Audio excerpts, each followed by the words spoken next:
Hey guys, welcome back to another episode of Back on the Snow. I'm Joe, with me always is Ben. Ben, you got anything for our followers today? Okay. One of our goals with Back on the Snow is to show you guys not only how to restore these old snowmobiles and get them out there running again, but we also want to kind of show you some tips and some tricks and some things we've learned along the way so that you can use our channel as kind of a little help desk to help you guys get these things back up and running. So if you guys remember last week's video when I was pulling exhaust springs, I snapped my hand pretty bad. Spring, remember, squint.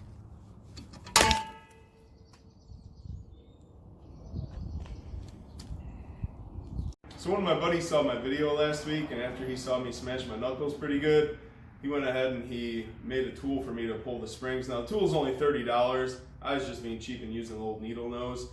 So he actually went ahead and he made one of the tools to pull the exhaust. He sent me a video of how to do it. So this video today you're going to be able to watch. You're going to see exactly how to make one of these tools and how simple it really is. So hope you guys enjoy. Fuel switch off.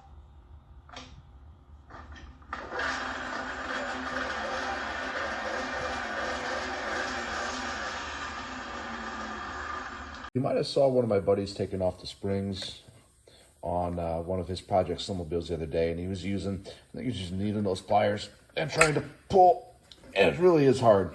Inevitably, when you do this, you typically get off one okay, and then you end up scraping your knuckles across some sort of a metal piece on the snowmobile. It hurts pretty bad. If you know, you know. Of course, you can go out and buy a tool for removing springs, but you can also make one just using a hacksaw or a angle grinder with a cutoff wheel on it. You just cut a little groove in it, and then it has a little hook on the end. You can go in, go ahead and pull, and it holds onto that spring very tightly, and you can put it back on without scraping your knuckles. I think I'll make one for the host of Back on the Snow. Here's an old screwdriver that I found laying around. I think we'll use this one to make a tool for the host on Back on the Snow.